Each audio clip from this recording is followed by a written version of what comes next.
अच्छा, तो educational philosophies जो हैं ये 4 एजुकेशनल फिलासफीज हैं जिनको हम आज स्टडी सबसे पहले है पेरेनियलिज्म, उसके बाद फिर है हमारे पास प्रोग्रेसिविज्म और एक्सटेंशियलिज्म। तो ये कुछ जो एजुकेशनल फिलासफीज हैं इनको हम सबसे पहले देखते हैं। सबसे पहले है इनमें सबसे पहले पेरेनियलिज्म। ठीक है, पेरेनियलिज्म का वर्ड जो है ये आप पेरेनियल का वर्ड जो है ये आप समझें कि ये परमानेंट से आया है। पेरेनियल जो है ये परमानेंट वर्ड की फॉर्म है।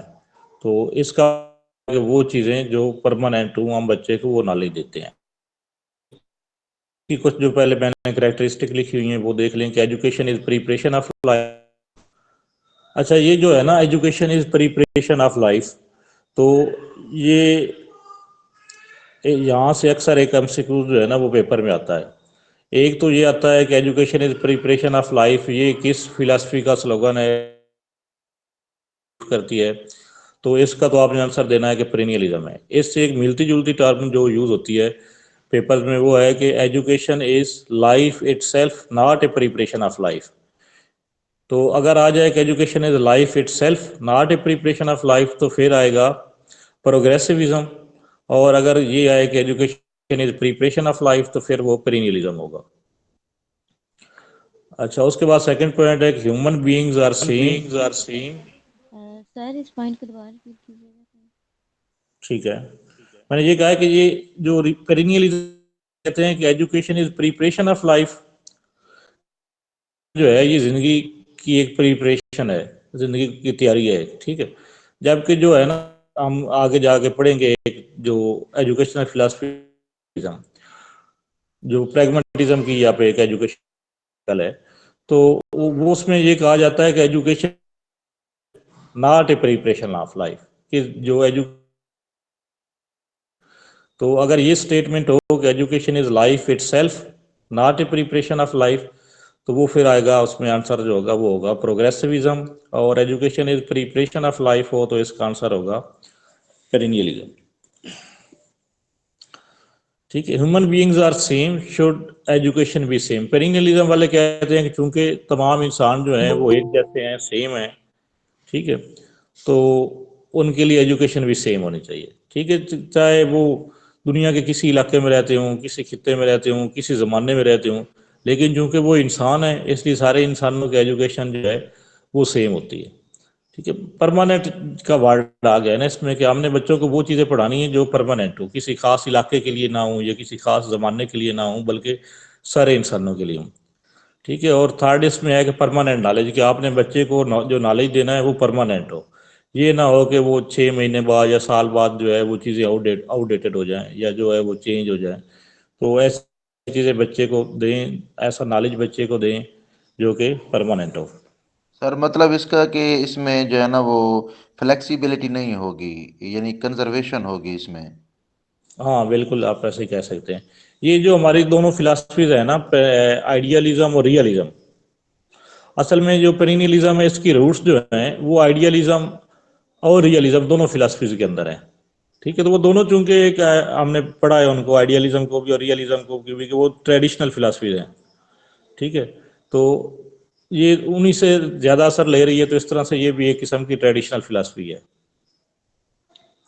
टीचर सेंटर्ड फिलासफी है ये भी। अच्छा, इसमें अगर हम बात करें कि डिसिप्लिन किस तरह का होना चाहिए, तो it is responsibility of teacher to maintain discipline. ठीक है, यही हमने वहाँ भी पढ़ा है पेरेनियलिज्म और सॉरी रियलिज्म में भी और आइडियलिज्म में भी। तो इसमें भी सारी की सारी जो है ये फिलासफी हम पढ़ रहे हैं पेरेनियलिज्म, तो इसमें भी सारी की सारी जो जिम्मेदारी है वो टीचर की है डिसिप्लिन मेंटेन करने की। तो टीचर का किरदार क्या है, teacher is responsible for all process, जो सारा एजुकेशन प्रोसेस है उसकी जिम्मेदारी टीचर के ऊपर होती है। ठीक है, ये सेम रोल जो है ये था आइडियलिज्म में भी, टीचर का किरदार यही था कि वहाँ पे टीचर जो है वो ऑल इन ऑल होता है, टीचर एक रूहानी बाप होता है। तो ये इसमें भी टीचर जो है वही एक लास्ट अथॉरिटी है। टीचर ये फैसला करेगा कि उसने कब पढ़ाना है, क्या पढ़ाना है। तो तमाम की तमाम जो एजुकेशन की जिम्मेदारी है वो टीचर के ऊपर है यहाँ पे। अच्छा, उसके बाद जो है करिकुलम इनका, तो करिकुलम में ये कहते हैं कि हमने स्टूडेंट्स को ग्रेट बुक्स पढ़ानी है। ठीक है, ग्रेट बुक्स कौन सी हैं, कि जो बड़े बड़े अजीम स्कॉलर गुजरे हैं, अजीम थिंकर गुजरे हैं, जैसे अरिस्टोटल है, प्लाटो है, सुकरात है, ठीक है, या एज ए मुस्लिम हम बात करें तो जैसा कि शाह वलीउल्लाह है या इमाम गजाली है, तो इस तरह के जो बड़े स्कॉलर्स हैं उनकी बुक्स आप बच्चों को पढ़ाएं। ट्रेडिशनल सब्जेक्ट्स आल्सो एम्फसाइज, आप साथ साथ जो ट्रेडिशनल सब्जेक्ट्स हैं वो भी पढ़ा सकते हैं। कोर करिकुलम जो है उसमें कौन कौन से सब्जेक्ट शामिल होंगे? कोर करिकुलम में सोशल स्टडी, साइंस, म्यूज़िक, ठीक है, ये सब्जेक्ट आप लाजमी शामिल करेंगे। Vocational education is delusion of the curriculum, ठीक है, और इसमें होगा कि अनचेंजेबल नॉलेज बच्चे को आपने देना है, ये पहले बात होगी। Students are taught the basic skill, आपने बच्चे को बेसिक स्किल सिखानी है। और no involvement of students in curriculum development, curriculum development में स्टूडेंट का किसी किस्म का कोई किरदार नहीं होता। तो इसमें सबसे मेन फोकस जो है करिकुलम में पेरिनियलिज्म का, अगर वो हम एक लाइन में बयान करें तो वो इनका जो मेन फोकस है वो है ग्रेट बुक्स के ऊपर, कि आप जो अजीम स्कॉलर हैं, बड़े स्कॉलर्स हैं, उनकी लिखी हुई बुक्स बच्चों को पढ़ाएं। उसके बाद है नेक्स्ट हमारी फिलासफी जो है वो है इसेंशियलिज्म, ठीक है। नेक्स्ट हमारी ये दूसरी है एजुकेशनल फिलासफी है। इसेंशियल का मतलब होता है लाजमी, ठीक है। तो इसमें इसेंशियलिज्म का मतलब ये है कि हमने बच्चे को वो स्किल्स देनी है या वो नॉलेज बच्चे को देना है जो माशरे में सर्वाइव करने के लिए उसके लिए बहुत ज़्यादा ज़रूरी है, ठीक है, जिसकी बदौलत वो माशरे में एक अपना जो है वो सर्वाइव कर सकता है, अपनी रोज़ी रोटी कमा सकता है, लोगों के साथ डीलिंग कर सकता है। तो वो बेसिक स्किल्स जो उसको सोसाइटी में सर्वाइव करने के लिए ज़रूरी हैं वो हमने बच्चे को प्रोवाइड करनी है।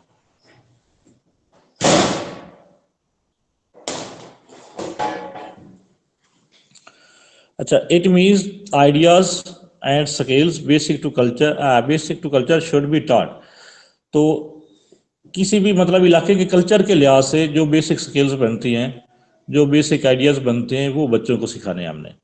It is conservative educational theory, जिस तरह पेरेनियलिज्म जो है वो एक कंजर्वेटिव थ्योरी है, इसी तरह इसेंशियलिज्म भी एक कंजर्वेटिव एजुकेशनल थ्योरी है। अच्छा, it's rooted in idealism and realism, इसकी जो रूट्स हैं वो भी आइडियलिज्म और रियलिज्म है। लेकिन जो इसेंशियलिज्म है ना, इसमें जो एक ज़्यादा पोर्शन आ जाता है वो रियलिज्म का आ जाता है, ठीक है, रियलिज्म पे ज़्यादा फोकस कर रही होती है ये फिलासफी। जबकि इसके बरक्स जो पेरेनियलिज्म है उसमें आइडियलिज्म पे ज़्यादा फोकस आ जाता है। अच्छा, it emphasise the authority of teacher and value of subject, तो इसमें भी दोनों चीज़ें आ गई हैं, अथॉरिटी ऑफ टीचर भी आ गई है और वैल्यू ऑफ जो है सब्जेक्ट भी आ गई है। तो ये दोनों चीज़ें जो है हमने पीछे भला किस फिलासफी में, किस जनरल फिलासफी में इन दोनों चीज़ों को पढ़ा है, जिसमें टीचर की अथॉरिटी भी हो और सब्जेक्ट की वैल्यू भी हो। थोड़ा सा आप याद करें कि जो हमने जनरल फिलासफी पढ़ी है उनमें किस फिलासफी के अंदर ये चीज़ हमने पढ़ी है? रियलिज्म। हाँ, रियलिज्म, ठीक है। रियलिज्म में भी हमने ये पढ़ा है कि वहाँ पे जो टीचर है उसकी डुअल पर्सनैलिटी होती है, उसको सब्जेक्ट पे भी अबूर हासिल होता है, साथ साथ उसको बच्चे की नफ्सियात पे भी अबूर हासिल होता है। तो वहाँ भी दोनों चीज़ों पे फोकस आ जाता है कि टीचर पे भी और सब्जेक्ट। जी, आपने रेज हैंड किया है, कोई क्वेश्चन है आपके पास?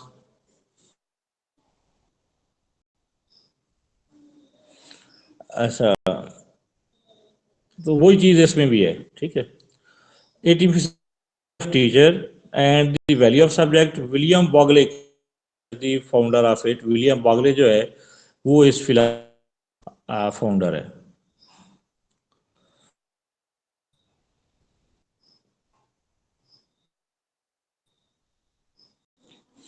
अगर हम इसकी की बात करें इसेंशियलिज्म के मुताबिक, तो AIIMS of education essential values के बच्चे को हमने जो वैल्यूज़ हैं, जो लाजमी वैल्यूज़ हैं, ठीक है, जिनका सोसाइटी के अंदर गुजारा मुमकिन नहीं है, वो वैल्यूज़ हमने बच्चे।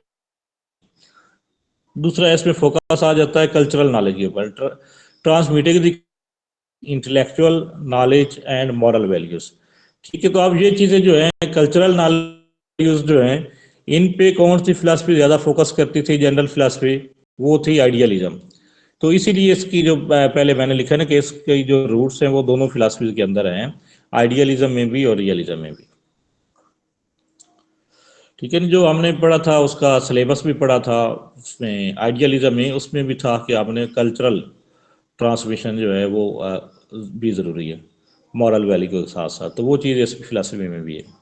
अच्छा, उसके बाद नेक्स्ट हमारा है कि how to treat students. Essentialism philosophy के अकॉर्डिंग स्टूडेंट्स को हमने किस तरह ट्रीट करना है, तो उसमें सबसे पहले है पॉइंट यही है कि the teacher is the authority and establish, teacher he authority है स्टूडेंट्स को डील करने के बाद जो है वो रूल्स एंड रेगुलेशन बनाता है क्लास के लिए, और जो है वो उन रूल्स एंड रेगुलेशन को उन्होंने फॉलो करना होता है। Student learns the prescribed content, ठीक है। तो जो है जो एक कंटेंट उनको दिया जाता है, एक फिक्स स्टूडेंट्स को दिया जाता है, जो टीचर की जिम्मेदारी भी वही होती है कि उसने वो जो उसको सिलेबस दिया गया है टीचर ने वो सिलेबस पढ़ाना है, ठीक है। जो आइडियलिज्म में टीचर ऑल इन ऑल है ना, कि वो अपनी मर्जी से सारा कुछ, वो यहाँ पे नहीं होगा, बल्कि टीचर को जो सब्जेक्ट दिया जाएगा, कंटेंट दिया जाएगा, टीचर ने वो कंटेंट पढ़ाना है।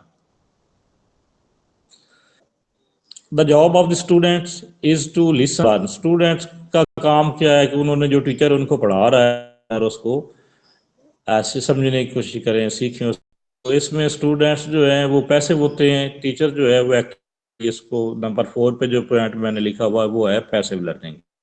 और उसके बाद नंबर 5 पे है little support for individual learning, कि इंडिविजुअल लर्निंग पे बहुत कम सपोर्ट मिलती है इस फिलासफी में, ठीक है। उसके बाद है सर नेक्स्ट, हम यहाँ पे पैसिव और एक्टिव का क्या मीनिंग लेंगे, मतलब स्टूडेंट के लिहाज से और टीचर के लिहाज से? स्टूडेंट स्टूडेंट के लिहाज से पैसिव और एक्टिव का मीनिंग ये है कि जहाँ पे स्टूडेंट जो है ना वो एक्टिव पार्टिसिपेट कर रहे होते हैं, जी सर, बिल्कुल। जहाँ मुख्तलिफ आप स्टूडेंट्स जो हैं वो एक्टिविटीज़ में इन्वॉल्व होते हैं, या जो क्लास रूल्स एंड रेगुलेशन बनाने में स्टूडेंट अपना किरदार अदा कर रहे होते हैं, ठीक है। तो उसमें हम कहते हैं कि स्टूडेंट एक्टिव है, जैसे वो प्रोजेक्ट मेथड के अंदर होते हैं, एक्टिविटी बेस्ड मेथड के अंदर होते हैं, ठीक है।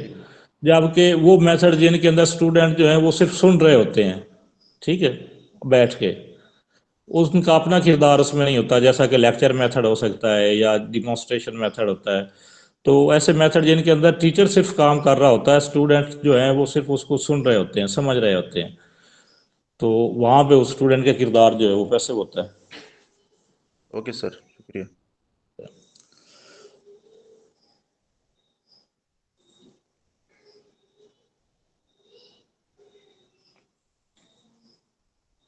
अच्छा, उसके बाद अगर हम इनके करिकुलम की बात करें तो curriculum is developed by subject experts.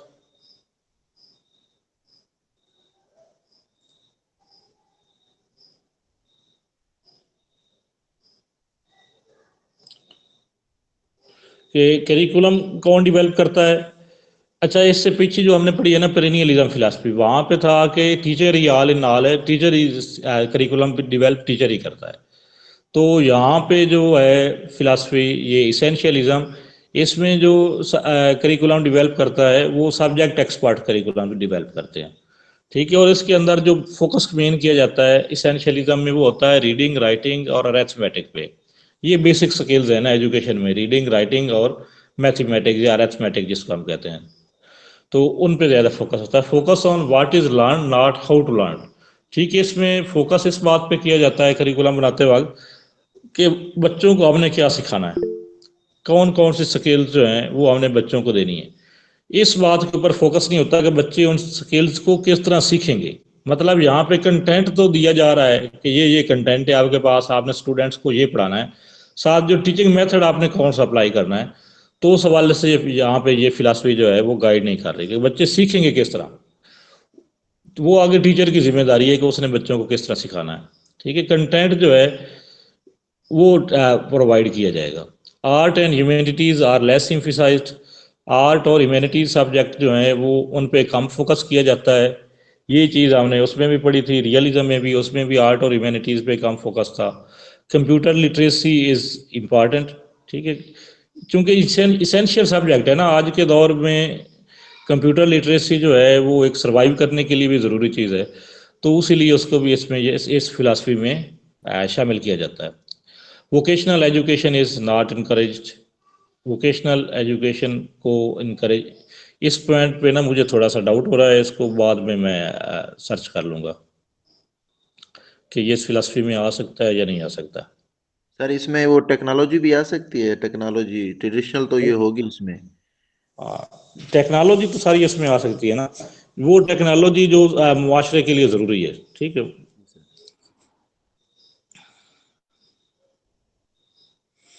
अच्छा, टीचिंग मेथड इसमें है, ट्रेडिशनल मेथड यूज़ किए जाते हैं जैसा कि डायरेक्ट इंस्ट्रक्शन है या सोक्रेटिक मेथड है। तो इस तरह जो ट्रेडिशनल टीचिंग मेथड हैं, लेक्चर मेथड है, तो वो तमाम ट्रेडिशनल टीचिंग मेथड इसमें यूज़ हो जाते हैं। डायरेक्ट इंस्ट्रक्शन जो है वो एक तरह से लेक्चर मेथड का ही दूसरा नाम है, डायरेक्ट इंस्ट्रक्शन, कि जिसमें टीचर जो है वो इंस्ट्रक्शन देता है।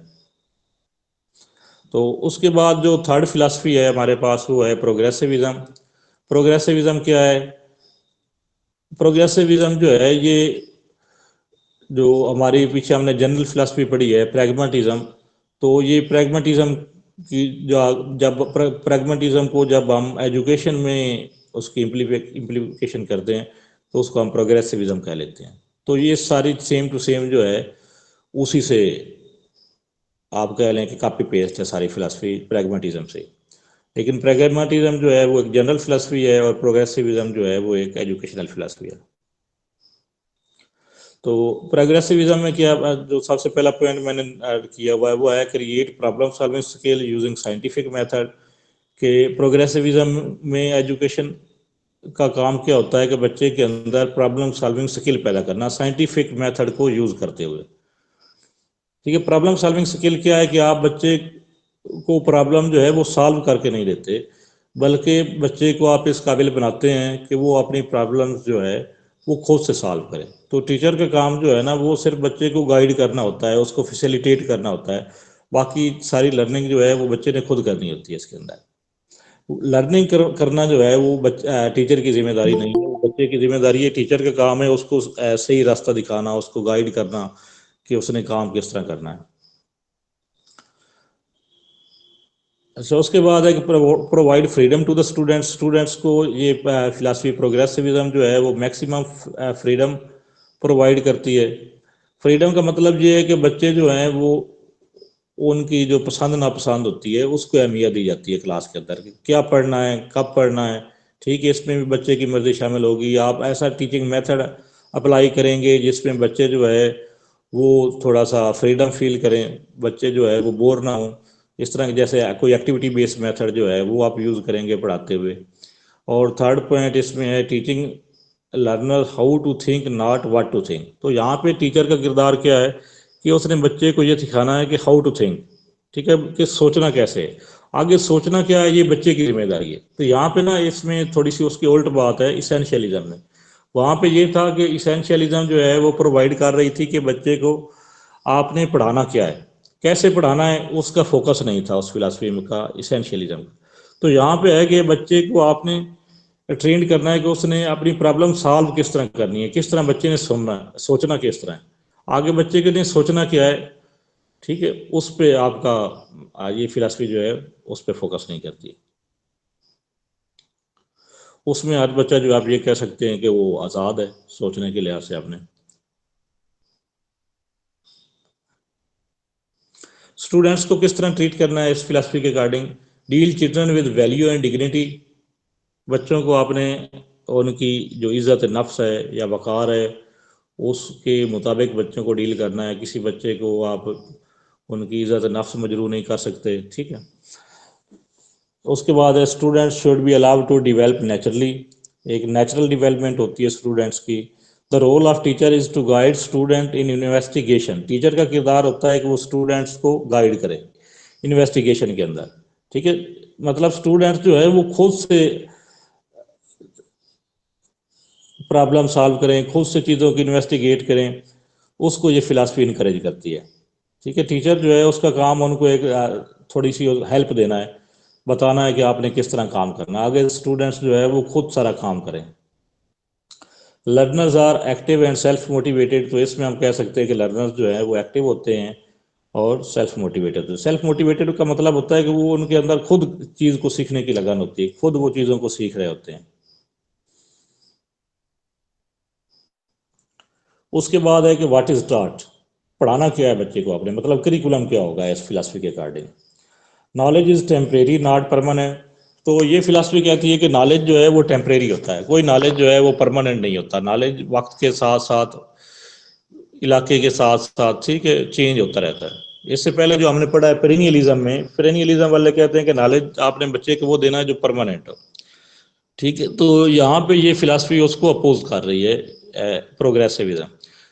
ये कहते हैं कि नॉलेज जो है वो चेंज होता रहता है, बदलता रहता है वक्त के साथ। बहुत सी चीज़ें जो हैं वो किसी एक इलाके के लिए रियलिटी हो सकती हैं, किसी दूसरे इलाके के लिए वहाँ पे जाके रियलिटी का फ़र्क आ जाएगा, ठीक है ना। जैसा कि कहा जाता है कि किसी एक कौम का जो दहशतगर्द होता है वो किसी दूसरी कौम का हीरो होता है। तो रियलिटी जो है वो चेंज होती रहती है, कोई रियलिटी जो है वो परमानेंट नहीं होती। एक्सपेरिमेंटल नॉलेज इज़ इम्पॉर्टेंट, ये फिलासफी जो है ये एक्सपेरिमेंटल नॉलेज पे ज़्यादा फोकस करती है, ठीक है जी। जैसा कि मैंने आपको बताया कि ये इसकी जो रूट्स हैं इस फिलासफी की वो प्रैग्मेटिज्म में है। तो प्रैग्मेटिज्म में हमने पढ़ा था कि उसमें था एक्सपेरिमेंटल मेथड था, उसके अंदर प्रोजेक्ट मेथड था, वहाँ पे एक्टिविटी बेस्ड चीज़ें थी, तो वही इसके अंदर भी हैं कि एक्सपेरिमेंटल नॉलेज जो है वो इम्पॉर्टेंट होगा। Educated people should adopt change, ठीक है, कि आप जिन लोगों को एजुकेट कर रहे हैं तो एजुकेशन जो है वो उनके अंदर एक चेंज को अडॉप्ट करने की एक सलाहियत पैदा करती है। कि जो लोग एजुकेट नहीं होते सही तौर पे, वो जो चेंज होती है उसको रेजिस्ट करते हैं, जबकि जो जिन लोगों को आपने सही एजुकेट किया होता है वो चेंज को अडॉप्ट करते हैं, ठीक है। जिसको हम कहते हैं कि तरक्की पसंद सोच होती है, ठीक है ना। आम उर्दू में इसके लिए जो अल्फाज यूज कर सकते हैं वो एक होता है तरक्की पसंद और एक होता है कदामत पसंद, ठीक है। तो जो एजुकेटेड लोग होते हैं वो तरक्की तरक्की पसंद होते हैं। इट इज स्टूडेंट वो decide what is worth knowing, कि क्या जानना है इसका फैसला भी स्टूडेंट करने का करेगा। मतलब सिलेबस में या करिकुलम में क्या क्या चीज़ें शामिल होनी चाहिए, तो इसका फैसला जो है वो स्टूडेंट करेंगे। मतलब स्टूडेंट्स जो हैं उनको आप करिकुलम डेवलपमेंट में, करिकुलम डेवलपमेंट के प्रोसेस के अंदर स्टूडेंट्स को भी शामिल किया जाएगा, ठीक है। इससे पिछली दोनों फिलासफीज में ये चीज़ नहीं थी। अगर इसकी हम बात करें करिकुलम डेवलपमेंट की, तो जो पेरेनियलिज्म थे, पेरेनियलिस्ट थे, उनके नज़दीक करिकुलम डेवलपमेंट जो है वो वहाँ पे सारी की सारी जिम्मेदारी टीचर की है। अगर हम इसेंशियलिस्ट फिलासफी की बात करें, इसेंशियलिज्म की बात करें, तो इसेंशियलिस्ट के नज़दीक जो करिकुलम डेवलपमेंट है वो सब्जेक्ट एक्सपर्ट्स की जिम्मेदारी है, जबकि यहाँ पे प्रोग्रेसिविज्म में जो करिकुलम डेवलपमेंट होगी उसमें स्टूडेंट्स को भी शामिल किया जाएगा। अच्छा, broad curriculum include arts and vocational subject, इसमें आर्ट्स और वोकेशनल सब्जेक्ट्स जो हैं वो भी शामिल होंगे।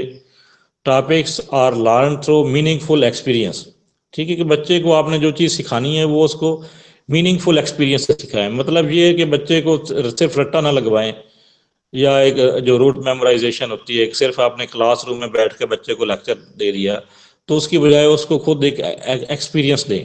जब बच्चे खुद वो चीज़ करेंगे, खुद उनको मतलब फर्स्ट हैंड एक्सपीरियंस हासिल होगा, तो उनकी उसकी अंडरस्टैंडिंग भी बेहतर होगी, लर्निंग भी बेहतर होगी, उससे उनकी जो दिलचस्पी है वो भी इंक्रीज होगी सबक के अंदर।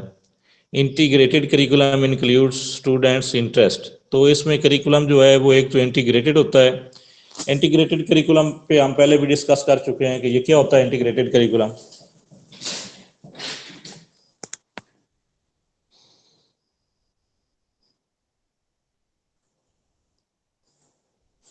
इंटीग्रेटेड करिकुलम के अंदर मुख्तलिफ जो है ना सब्जेक्ट को एक ही किताब की शक्ल में डाला जाता है, और जो स्टूडेंट का बस्ता लोड है वो कम किया जाता है। ये हाँ वो ज़्यादातर होता है। अच्छा, यहाँ पे जो है ना थोड़ा सा इंटीग्रेटेड करिकुलम की आपने जो डिफाइन किया है वो बिल्कुल आपने 100% ठीक किया है। लेकिन यहाँ पे उन्होंने लिखा हुआ है कि integrated curriculum include student interest, तो यहाँ पे जो इंटीग्रेट का वर्ड आ रहा है ना वो थोड़ा सा डिफरेंट मीनिंग में आ रहा है, कि आपने जो बच्चे को नॉलेज देना है उसको आपने इंटीग्रेट करना है उसकी इंटरेस्ट के साथ, ठीक है, कि बच्चे की इंटरेस्ट के अकॉर्डिंग आपने उसको नॉलेज देना। यहाँ पे इंटीग्रेट करना उस लिहाज से नहीं आ रहा करिकुलम की टाइप्स के लिहाज से इंटीग्रेट का वर्ड, मीन कि सर बल्कि आओ। जी कंटेंट के वो टॉपिक डालने हैं जिसमें बच्चा इंटरेस्टेड हो। हाँ, बच्चा इंटरेस्टेड हो, और वो टॉपिक आप डालेंगे जो बच्चा, मतलब बच्चा कोई को रियल लाइफ सिचुएशन के साथ टॉपिक जो है वो मैच कर रहे हो। अगर आपने बुक के अंदर कोई ऐसी चीजें शामिल कर रही हैं, बच्चा बाहर निकल के देखता है कि यहाँ पे तो कुछ और है, किताब के अंदर कुछ और लिखा हुआ है, तो वो बच्चा समझता है कि वो सारी चीजें फजूल है जो किताबों में लिखी हुई है, हमें वो पढ़ने की जरूरत ही नहीं है। तो जब मतलब आपने कोई कंसेप्ट बुक में देना है, तो वो बुक में आपने उसका कंटेंट इस तरह देना है कि बच्चा फील करे कि ये तो हमारे माशरे में भी इसी तरह हो रहा है, हमारी सोसाइटी में भी इसी तरह हो रहा है, ये चीज़ तो बड़ी इंटरेस्टिंग है हमारे लिए, सीखने के लिए चीज़ ज़रूरी है। तो बच्चा फिर वो चीज़ सीखेगा। अगर बच्चे को लगेगा कि इस चीज़ का सीखने का तो मुझे कोई माशरे में फ़ायदा ही नहीं है, ठीक है, तो उसमें ज़ाहिर है बच्चे की दिलचस्पी जो है वो कम हो जाएगी।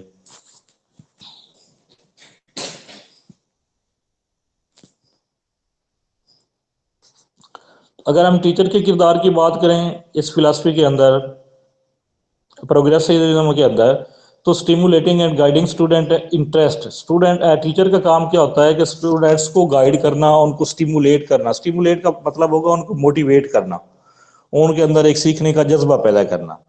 ये टीचर का काम है। सीखना जो है वो स्टूडेंट्स की ने खुद है। टीचर जो है वो उनको ज़बरदस्ती कुछ भी नहीं सिखा सकता स्टूडेंट्स को। टीचर जो है वो उनके अंदर एक सीखने का शौक पैदा कर सकता है। जब टीचर उनके अंदर सीखने का शौक पैदा कर देगा तो स्टूडेंट्स जो है वो ऑटोमेटिकली उनकी लर्निंग जो है वो इंक्रीज हो जाएगी। सेकंड पॉइंट है using liberty and experimental method. Teacher जो है वो लिबर्टी मेथड या एक्सपेरिमेंटल मेथड यूज करता है। लिबर्टी का मेथड भी यही है कि आप बच्चे को आप एक्सपेरिमेंटल तरीके से एजुकेट करें। इसके अलावा इसमें फील्ड ट्रिप्स होते हैं, ठीक है। फर्स्ट हैंड एक्सपीरियंस देने के लिए जो है वो फील्ड ट्रिप जरूरी है कि अगर आपने बच्चे को यही बताना है कि फसलों की काश्त कैसे होती है, तो क्लासरूम में बताने की बजाय आप उनको विजिट करवा दें कि यहाँ पे फसलें काश्त जहाँ पे हो रही हूँ, किस तरह फसलें काश्त की जाती हैं, मवेशी कैसे पाले जाते हैं, तो उसका आप बच्चे को फील्ड ट्रिप करवा दें, ठीक है। तो उससे बच्चे की जो होगी इंटरेस्ट जो है वो उसमें भी इजाफा होगा और उसकी अंडरस्टैंडिंग में भी इजाफा होगा। Cooperative learning, cooperative problem solving, ठीक है। इसमें चूंकि प्रोजेक्ट मेथड भी हमने पढ़ा था इसमें जो प्रैग्मेटिज्म में, तो प्रोजेक्ट मेथड भी इसी चीज को फरोग देता है, कोऑपरेटिव और प्रॉब्लम सॉल्विंग स्किल्स को। कि प्रोजेक्ट मेथड में भी ये होता है कि आप 3 से 4 स्टूडेंट का एक ग्रुप बनाएं और उनके जिम्मे प्रोजेक्ट लगाएं। टीचर जो है वो उनको मुनासिब गाइडलाइन दे और स्टूडेंट्स जो है वो खुद से वो प्रोजेक्ट कंप्लीट करें, ठीक है। तो उससे उनके दरमियान एक तो प्रॉब्लम सॉल्विंग स्किल पैदा होगी, उसके साथ साथ उनके दरमियान जो है ना वो कोऑपरेशन पैदा होगा कि हमने आपस में मिलकर किस तरह अपने ऑब्जेक्टिव जो हैं वो अचीव करने हैं।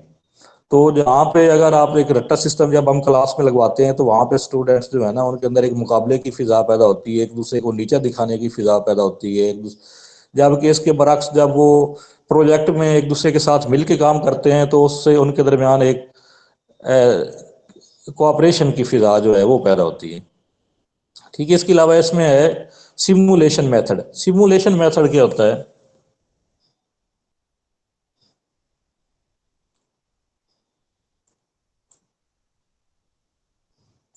कि ना, सिमुलेशन का मतलब होता है कि आपने स्टूडेंट्स को एक आर्टिफिशियल इन्वायरमेंट देना है।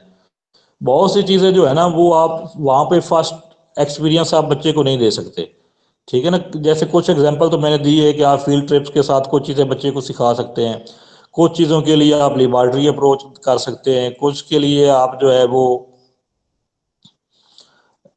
ये जो प्रोजेक्ट टेक्निक है वो यूज कर सकते हैं। तो इस तरह कुछ चीजें जो हैं उनके लिए जहाँ पे ये चीजें यूज नहीं हो रही होती तो वहां पे आप सिमुलेशन टेक्निक यूज करते हैं। सिमुलेशन ये होता है कि एक आप आर्टिफिशियल इन्वायरमेंट क्रिएट करते हैं। ये आपने कभी 3D वीडियो गेम खेली है सर कभी किसी ने? ये पायलट ट्रेनिंग की जो होती है ना, ये रियल लाइफ में पॉसिबल नहीं होता, तो फिर उनको सिमुलेशन के जरिए हाँ उनको बिल्कुल, ट्रेनिंग करवाई ठीक जाती है। हाँ, तो 3D गेम का किसी को एक्सपीरियंस है? जी सर देखिए। ठीक है ना, 3D गेम्स में भी ये होता है। जी जी बोलें आप। जी सर जो आपने बताया सेम ऐसे ही होता है। बच्चा जो है वो सही लर्न करता है अगर उसको मतलब तीसरा जो पहले जिसको नज़र नहीं आ रहा था बच्चे को भी नज़र आता है। आपकी ना आवाज ठीक नहीं आ रही है। आपकी तरफ नेट इशू है शायद। अच्छा, सिमुलेशन में यही होता है जैसे इन्होंने ये बताया है कि जैसे आपने हवाई जहाज या पायलट को ट्रेन करना है, तो आप उसको पायलट को ट्रेन कैसे करते हैं कि उसको आप पहले दिन जाके जहाज में तो नहीं बिठा देते कि आप यहाँ बैठ के जो है वो जहाज उड़ाएं, या उसको वहाँ पे आप ट्रेनिंग देना शुरू कर दें। तो उसके लिए क्या होता है कि आप उसको ना एक सिमुलेशन इन्वायरमेंट देंगे, एक कोई कैबिन बना होगा जिसमें वो बैठ के ऐसा फील करे जैसे वो जहाज के अंदर बैठा हुआ है।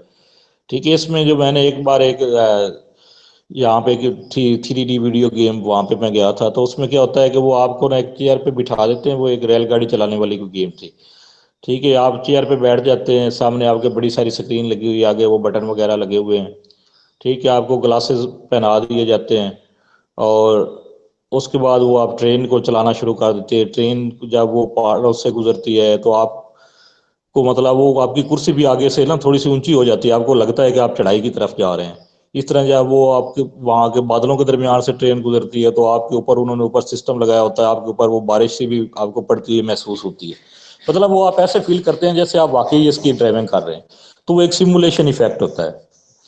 तो इसकी टीचिंग में अगर हम इसको इस्तेमाल करें तो जैसे हम ये जैसी जो वो टेक्निक है, टीचिंग टेक्निक स्किल की, वो क्या है, माइक्रो टीचिंग। ठीक है, जिसमें ट्रेनी टीचर्स को ट्रेन किया जाता है, तो वो भी एक तरह से सिमुलेशन इन्वायरमेंट होती है। तो मतलब आपने टीचर्स को ट्रेनिंग देनी है कि आपने क्लास में कैसे पढ़ाना है, तो एक आप आर्टिफिशियल क्लास क्रिएट कर लेते हैं कि जो आपके साथ ट्रेनिंग करने वाले होते हैं उनमें से 8-10 स्टूडेंट्स को आगे बिठा दिया जाता है, टीचर को सामने खड़ा कर दिया है कि एक टीचर बन जाता है, बाकी स्टूडेंट बन जाते हैं। तो वो भी एक तरह से आप इन्वायरमेंट जो है वो क्रिएट कर लेते हैं। ठीक है, टीचर का किरदार जो है वो फैसिलिटेटर का होता है इस फिलासफी के अंदर। उसके बाद नेक्स्ट हमारी जो लास्ट फिलासफी है वो है रिकंस्ट्रक्शनिज्म। रिकंस्ट्रक्शनिज्म फिलासफी जो है ये बेस करती है सोशल रिफॉर्म्स के ऊपर। ठीक है, रिकंस्ट्रक्शनिज्म जो है ये एजुकेशन से ज़्यादा आप कह लें कि ये एक सोशियोलॉजी पे फोकस इस फिलासफी का ज़्यादा है। इसके लिए आप ये कह लें कि ये तब्दीली की बात करते हैं, चेंज की बात करते हैं रिकंस्ट्रक्शनिज्म वाले जो हैं। ठीक है, रिफॉर्म्स की बात करते हैं। तो इसमें सेकंड पॉइंट है कि जॉन डेवी एंड पॉलो फिरारे जो हैं वो इसके फाउंडर तस्लीम किया जाता है उनको। बिल्डिंग ए जस्ट सोसाइटी, इसका जो मकसद है रिकंस्ट्रक्शनिज्म का कि हमने एक ऐसा मुआशरा क्रिएट करना है जिसके अंदर इंसाफ हो। Teaching students how to take actions that will produce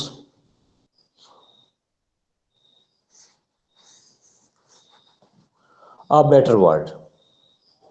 ठीक है, स्टूडेंट्स के अंदर जो है वो आपने एक अवेयरनेस पैदा करनी है कि स्टूडेंट ऐसे काम करें जिससे जो वर्ल्ड है, ये जो दुनिया है, इसको पहले से बेहतर किया जा सके।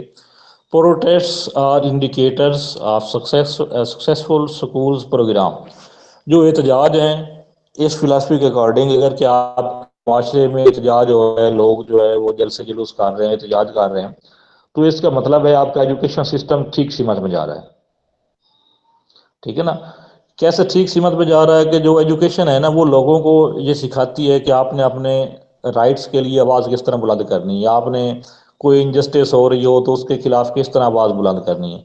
तो अगर प्रोटेस्ट वगैरह हो रहे हों, डेमोक्रेसी को प्रमोट करती है। डेमोक्रेसी को तो वो भी फिलासफी प्रमोट करती है जो है ना, प्रोग्रेसिविज्म या प्रैग्मेटिज्म भी। यहाँ पे है कि असल में ना आपने इस्लाहात पे, इस फिलासफी का जो मेन फोकस है वो है रिफॉर्म्स। रिफॉर्म्स, ठीक है सर। ठीक है, और किसी के साथ ज्यादती ना हो, यही है इसका जो मेन फोकस है फिलासफी। अच्छा, प्रोटेस्ट आर इंडिकेटर्स, ये होगी बात। Students can change society, students जो हैं वो मुआशरे को तब्दील कर सकते हैं। और टीचर का किरदार इस फिलासफी में क्या होता है, वो बिल्कुल टीचर का किरदार जो है ना वो उसी तरह ही होता है जैसा कि हमने पीछे प्रोग्रेसिविज्म में पढ़ा है कि वो टीचर एक फैसिलिटेटर होता है या एक गाइड करने वाला किरदार होता है टीचर का। लेकिन यहाँ पे उसका जो इशू है टीचर का, जो फोकस है वो ज़्यादा होता है सोशल इश्यूज के ऊपर। ठीक है, ये हमारी हमारी जनरल फिलासफी थी, चार सॉरी एजुकेशनल फिलासफी थी। इनके हवाले से आपके जहन में कोई क्वेश्चन है तो वो आप पूछ सकते हैं, कहीं पे कोई कन्फ्यूजन हो। ये फिलासफीज आपको फिंगर टिप्स पे होनी चाहिए, इसमें कोई इतनी लंबी चौड़ी चीज़ें नहीं हैं या कोई मुश्किल चीज़ें भी नहीं हैं।